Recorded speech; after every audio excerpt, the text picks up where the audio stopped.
Episode की start में हम लोगों को दिखाया जाता है कि जितने भी तारे होते हैं वो सारे लाल हो चुके होते हैं और उन्हें स्टारलेट क्लाइमेटी कहा जाता है। और उस दिन कोई भी बच्चा पैदा होता है तो उसे मार दिया जाता है, क्योंकि सभी लोगों का ये मानना है कि वो दिन काफी ज्यादा अशुभ होता है। और उसी दिन एक बच्ची का जन्म होता है और जिसे मारने का ऑर्डर दिया जाता है, लेकिन एडवर्ड नाम का जो बंदा होता है वो उस बच्ची को बचा लेता है और वो अपने घर पे ले आता है और उसे अपनी बच्ची की तरह पालता है। और वो लड़की एडवर्ड की मेड बन जाती है और उसके दोस्त भी।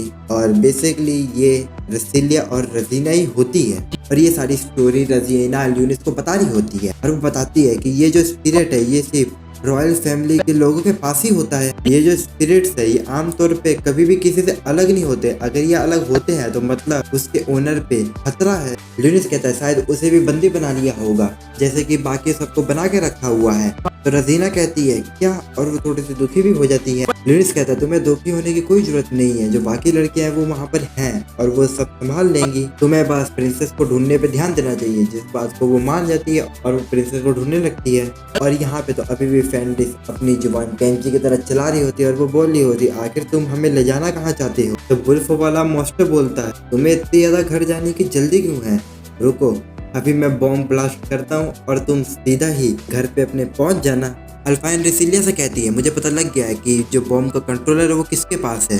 तो रेसिलिया कहती है ये तुम्हें कैसे पता। तो अल्फाइन बताती है कि जब मैं इस शिप पे पहली बार आई थी तो मैंने अपने एनर्जी के गोले को छोड़ दिया था यहाँ पे नजर रखने के लिए, और उसकी वजह से पता चल गया है कि जो वो बूढ़ा एल्फ है उसी के हाथ में वो कंट्रोलर है। अल्फाइन ये भी बताती है अगर उसे उस कंट्रोलर को जाम करना है तो उसे कुछ टाइम चाहिए। रसलिया कहती है ठीक है फिर मैं भी कुछ करती हूँ। वैसे तो वो होली से बढ़कर इस्तेमाल नहीं कर सकती है, तो वो कुछ ऐसे ढूंढने लगती है तो उसे एक नोकदार पिन मिलती है जिसके सहारे वो अपने उंगली में कट लगा देती है, जिससे कि वो अपनी वेम्पायर पावर को यूज कर सके। अब हम लोग देखते हैं ल्यूनिस और रजीना को जो कि कंट्रोल रूम में आ चुके होते हैं, जहाँ पे वो लोग देखते हैं कि कोई भी नहीं होता है। वो लोग सोच ही रहे होते हैं कि वो लोग प्रिंसेस को कहाँ लेके गए होंगे। तभी रजीना को याद आता है कि वो अपनी सिस्टर से बात कर सकती है स्पिरिट से द्वारा। तो ल्यूनिस कहता है तो तुम वेट किसका कर रहे हो, तो जल्दी यूज करो। रजीना कहती है अगर मैंने ऐसा किया तो सबको पता चल जाएगा कि मैं जिंदा हूँ। ल्यूनिस कहता है अगर तुमने ऐसा नहीं किया तो तुम अपनी सिस्टर को बचा नहीं पाओगी। रजीना मान जाती है और वो अपनी सिस्टर से कनेक्ट करने लगती है। वो जल्दी अल्टारिया से कनेक्ट कर लेती है। अल्टारिया उससे पूछते है कि तुम कौन हो। तो रजीना कहती है तुम मुझे स्पिरिट मीडियम बोल सकती हो। अल्टारिया बताती है कि मुझे नहीं पता कि ये लोग मुझे कहाँ खींच के लेके जा रहे हैं, लेकिन हम कहीं तो जा रहे हैं। लेकिन खतरनाक बात तो ये है कि जो वाइड रिफ है वो यहाँ पे खुलने वाली है और वो सीधा ही यहाँ पे आ रही है। और जैसे रजीना इसे चेक करती है तो वो देखती है कि बहुत सारे वाइड मॉन्स्टर इसी तरफ आ रहे हैं। रिज बोलता है क्या हुआ। तो रजीना बताते है कि यहाँ पे बहुत बड़ी वाइड रिफ खुलने वाली है और वो चाहती है कि मैं शिप को कंट्रोल करूँ।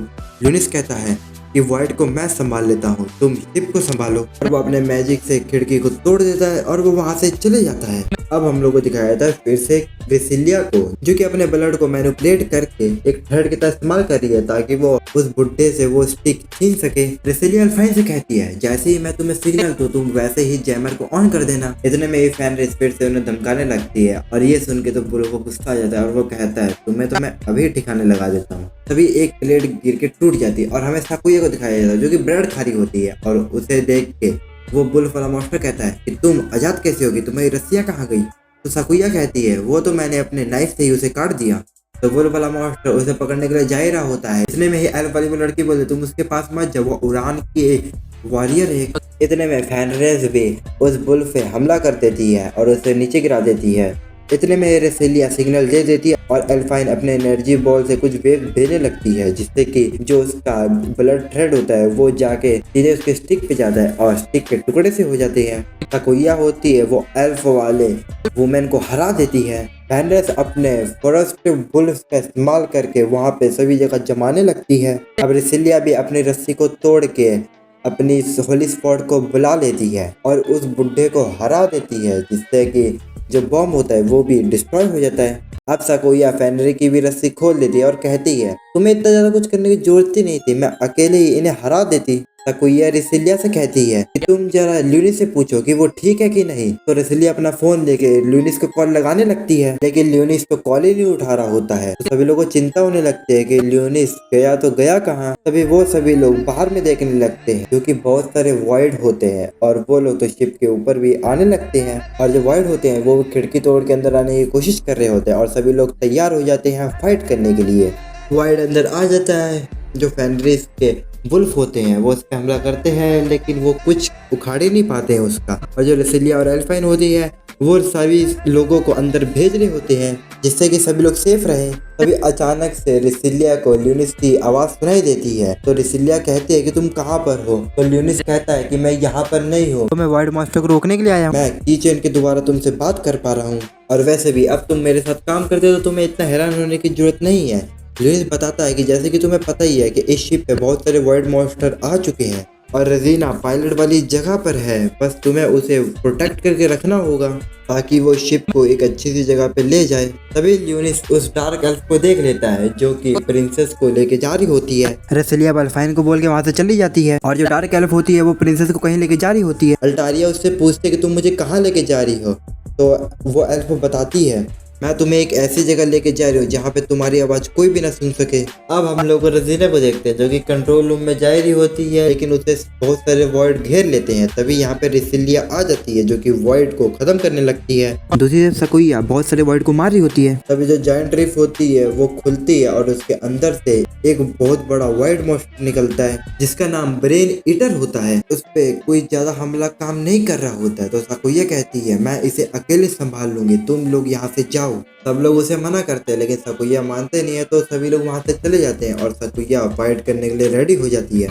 यार रेजिना को तो काफी ज्यादा दिक्कत हो रही होती है मेन जगह पे जाने के लिए, लेकिन रेसिलिया उसका पूरा साथ दे रही होती है, जिसकी वजह से वो मेन जगह पे पहुंचे जाते हैं जहाँ पे वो एक्सिस को डाल रही होती है और वो अपने बचपन के बारे में भी सोच रही होती है कि क्यों उसे छोड़ देगी। अब वो शिप को कंट्रोल करना शुरू कर देती है। अब हम लोग देखते हैं वो डार्क एल्फ एक डेमी ह्यूमन को छोड़ के जाने लगती है, और जो अल्टारिया होती है वो देखती है कि शिप अपनी जगह चेंज कर रही है और वो सोचती है कि लगता है स्पिरिट मीडियम ने सब कुछ संभाल लिया है। जैसे डार्क एल्फ का हेलीकॉप्टर उड़ने वाला होता है तभी उसके सामने ल्यूनिस आ जाता है जो कि अपनी पावर का यूज करके शैडो हैंड ले आता है, जिससे कि एरोप्लेन नीचे ही रहता है, उड़ता नहीं है। ल्यूनिस उससे कह रहा होता है तुम्हारी हिम्मत कैसे हुई हमारे किंगडम पे हमला करने के लिए। यही शिप के अंदर काफी सारे वर्ल्ड मॉन्स्टर बढ़ चुके होते हैं और जो अल्फाइन की बुलेट्स होती है वो सारी खत्म हो चुकी होती है और सभी लोग काफी डर रहे होते हैं। जो एक छोटी बच्ची होती है वो रोने लगती है और जो उसके साथ लड़की थी वो कहती है कि तुम चिंता मत करो, ल्यूनिस हमें जरूर बचाने आएगा। और तभी वहाँ पे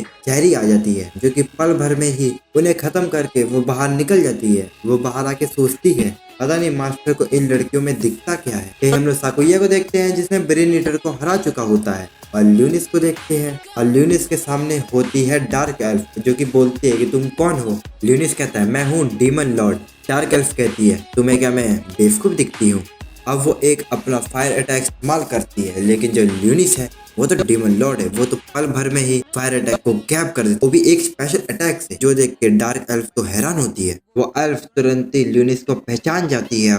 अब ल्यूनिस अपने शैडो हैंड से उस एल्फ को पकड़ लेता है और कहता है तुम सच बताओ तुम्हारा मकसद क्या है। एल्फ बताती है मेरा सिर्फ यही मकसद है कि मुझे गॉडेस के पास होली स्वॉर्डमैन पहुंचाना है। ल्यूनिस कहता है सारे गॉड या मर चुके हैं या कहीं जा चुके हैं, अब कौन सा गॉड बच गया है। ऐसे ही उस गॉड का नाम बताने वाली होती है, तभी उसके अंदर से काफी सारे ब्लेड्स बाहर आ जाते हैं जो कि डीवल स्वॉर्ड की तरह दिख रहे हो, और उस ब्लेड का नाम होता है जॉर्ड स्टार, और वो सारे मिलके एक बहुत बड़े वाइड मॉन्स्टर बन जाते हैं। उस वाइड मॉन्स्टर को देख के तो ल्यूनिस भी काफी हैरान होता है कि ये मॉन्स्टर कैसे आ गया, और वो वाइड मॉन्स्टर अपने साथी को भी बुला लेता है जो कि काफी पावरफुल लग रहे होते हैं। ल्यूनिस वो बड़े वाले वाइड पे हमला करता है, लेकिन उस हमले का कोई फायदा ही नहीं होता है। उसके बाद हम लोग देखते हैं जो वाइड लॉर्ड होता है वो ट्रांसफर होकर ल्यूनिस के ऊपर गिरने वाला होता है, लेकिन ल्यूनिस उसे डॉज कर लेता है। जो वॉइड होते हैं वो अल्टारिया पे हमला करने जा ही रहे होते हैं, लेकिन ल्यूनिस उन्हें खत्म कर देता है। वहीं हम लोग दूसरी तरफ रजीना को देखते हैं जो कि अपनी पावर का यूज करके ल्यूनिस को कवर दे रही होती है। ल्यूनिस समझ जाता है कि रजीना ने शिप को कंट्रोल कर लिया है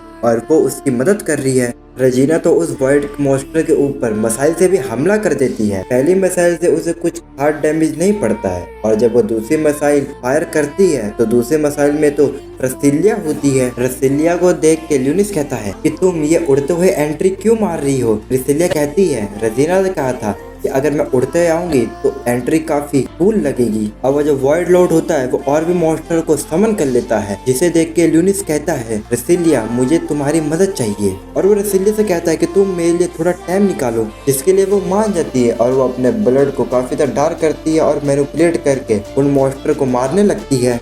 और ल्यूलिस निकालता है अपनी डीमन स्वॉर्ड डाइन स्लीफ और वो कहता है आज तुम में से कोई भी बचने नहीं वाला है। और वो अपनी सीक्रेट टेक्निक का इस्तेमाल करता है और वो अपने एक ही स्लैश में जो वॉइड के साथ सोल्जर होते हैं खुद वॉइड लॉर्ड भी खत्म हो जाता है। अब हम लोग देखते हैं सुबह भी हो जाती है और शिप किनारे में आ चुकी होती है और जो प्रिंसेस अल्टारिया होती है वो सारे गर्ल्स को शाबाशी दे रही होती है कि तुमने मुश्किल घड़ी में सभी लोग को बचा लिया। और वो जो तुम्हारे साथ यंग बॉय था वो किधर है। रसीलिया कहती है वो तो घर पे है, उसकी बॉडी में पेन हो रहा था इसलिए हम लोग ने उसे घर भेज दिया है। अल्टारिया बोलती है जो स्पिरिट मीडियम है जिसने हमारी हेल्प की थी शिप को कंट्रोल करने में वो कहाँ पर है। तो रसीलिया बोलती है हमें उसके बारे में कुछ खास तो नहीं पता है, लेकिन उसने आपके लिए एक मैसेज छोड़ा है।